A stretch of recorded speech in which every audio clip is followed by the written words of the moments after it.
So this is the percussion fortress of solitude, or fortress of sound and solitude, kind of, right? And I, you know, I've been here 5 years now, right, Ben? So it's like a lot of stuff was in cases. So in the last couple of years, I've been trying to get everything out.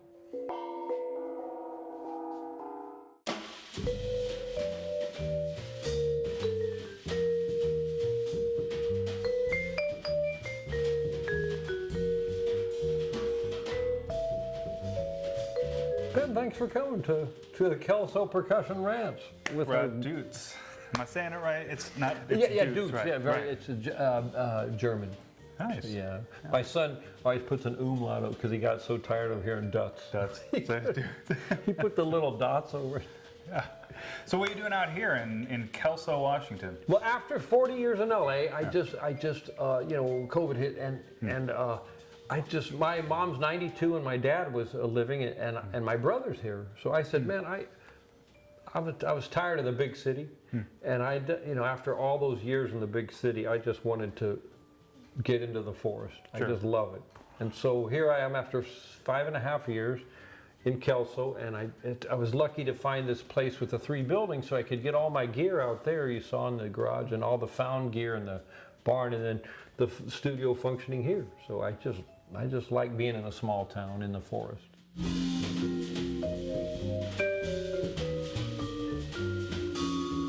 So what's your history in LA? Like you work extensively in Hollywood on hundreds probably of film and television projects, and with mostly multi percussion. Right. And that, you know, that's your bag. Right. So just kind of tell us a little bit about that whole scene and how you got started in that and how you. Excellent. I went to North Texas I was lover of jazz in high school, so I got my little jazz performance thing there, and at 21 I said, you know, Dallas wasn't really enough stuff, right? So I just loaded up and moved to 21. And then I just started making calls, hanging out. I lived in Northridge first, so I hung out with a lot of the Cal State Northridge dudes, who, you know, like Grant Geisman, and I met like all those folks who were in that era of the Northridge, and we started playing all the time. And then the biggest cool thing, I volunteered at the Hollywood Presbyterian Orchestra in 83. There's this really cool guy, Ron Jones, was the volunteer orchestra director at this thing, and he went on to get Star Trek: The Next Generation. So it was so cool. I got to know, he became my friend, and he got hired by Paramount to do Star Trek, and so that was my foot into the studio work. And then you start meeting the studio guys, you meet other composers, you meet other good players, and then all of a sudden, it's just social network. I was always a jazzer, so I would definitely work in the studio, but always try to promote or make my own weird experimental jazz record.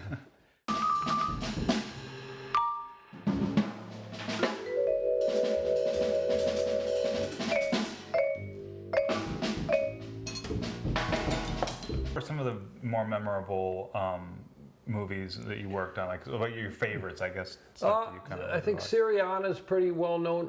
Up is pretty well known. What's the Last Born Identity movie?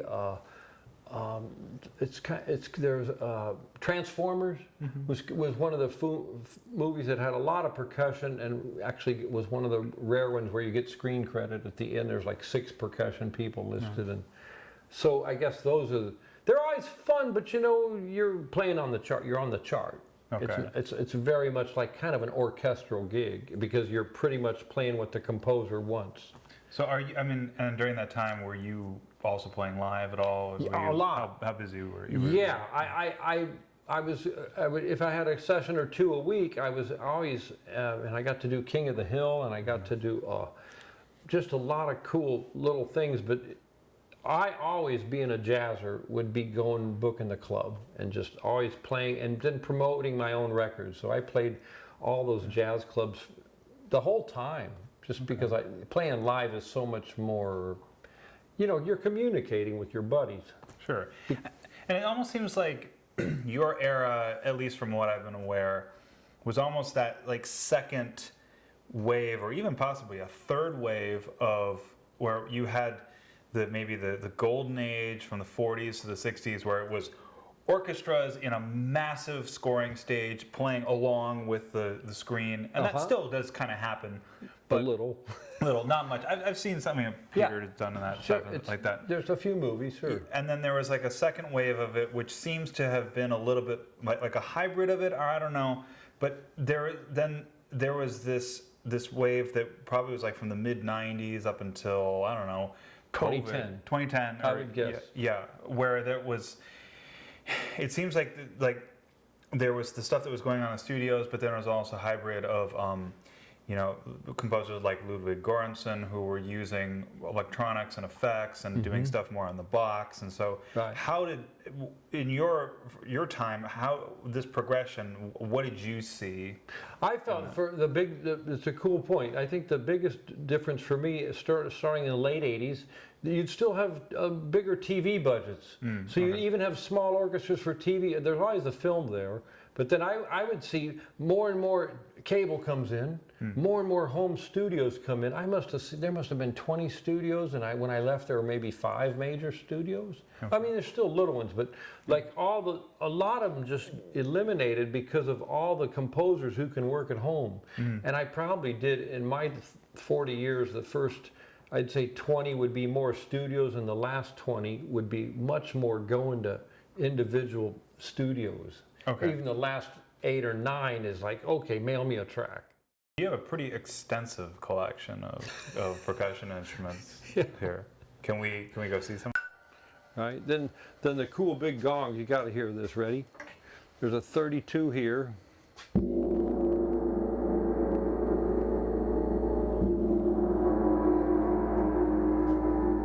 And this is a 36.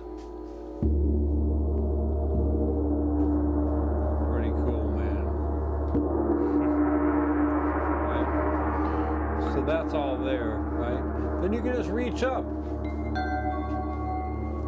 These are pieces of cymbals, Ben, like broken cymbals.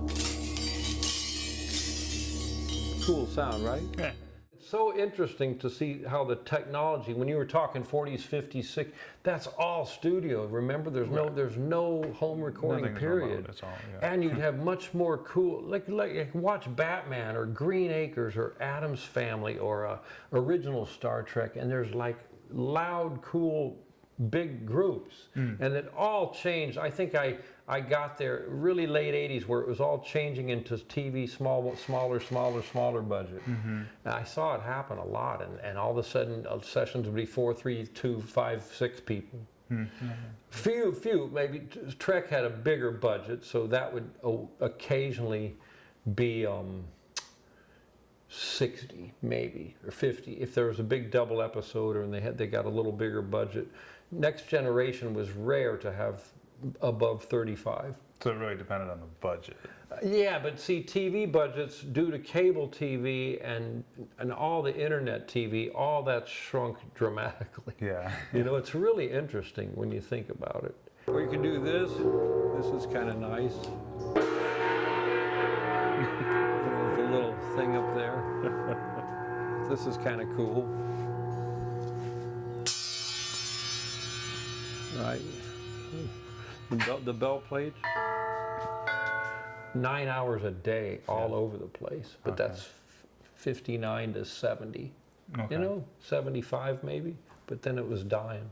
So and then the whole dying thing. I mean, I shouldn't be negative. Well, I think a lot of people have been speaking about this recently, especially like, saying LA is going to be like Detroit, where it's going to move out, and I don't see that necessarily happening. I think there's enough industry in LA that it's not just film and television, but it is undeniable that a lot of people in the industry have felt that crunch. Yeah. And a lot of people that we know obviously have been sort of grappling with, how do I maintain like a full-time career, basically doing part-time things, or you're part of a union or whatever. So I don't know if you have anything to say about that. I just think I was lucky because about 2020 I was kind of done. But a couple composers I had known had split, you know, and they were working in the 80s and 90s and to 2005. And so from 2010 to 2020, things were really like, for me, I didn't get to meet as many film composers as I would have liked to, but it was okay because my interest is more experimental, freeform weirdness. Yeah. So every time I go, it's all really a symphonic kind of mindset, you know, with a click track, because your freedom isn't really there in recording.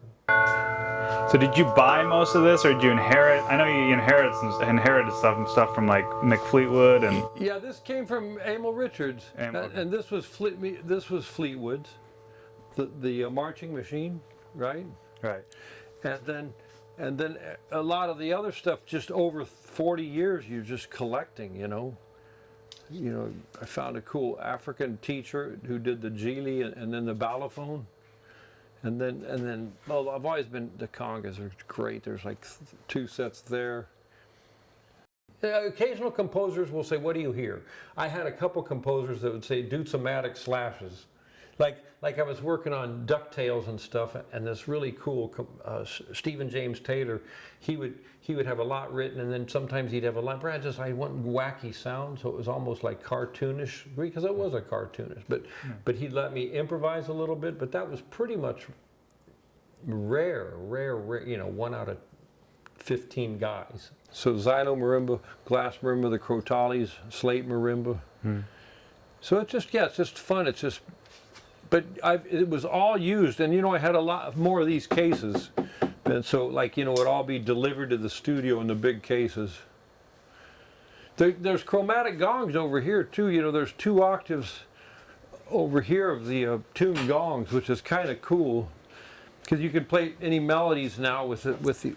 I put this 1 octave below the higher octave if you can find your way over, because the bigger the group, the more everything's written, right? So that's cool. So once in a while you get on a movie TV that might be 6 or 7 people, and the composers got a little more freedom letting the players play. Then you get into this issue where, wait a second, you got to make sure this composer's not using the players to compose.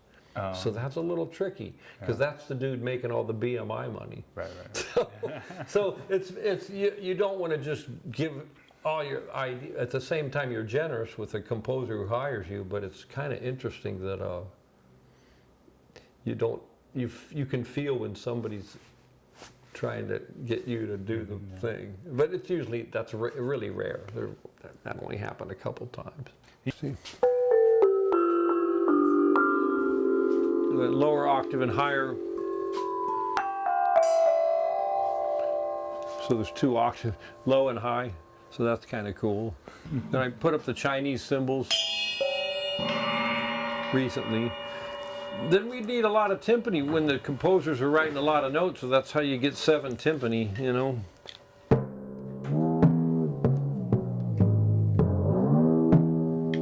Pretty groovy, right? Yamaha timps. Good variety of stuff. But it was all used a lot. And I didn't want to sell any of it. So. And I'm still recording out here with, you know, at least a few times a year, get a couple quartets or trios happening, you know. That's why I bring the portable recorder. This is quite the setup you have here. Isn't it fun?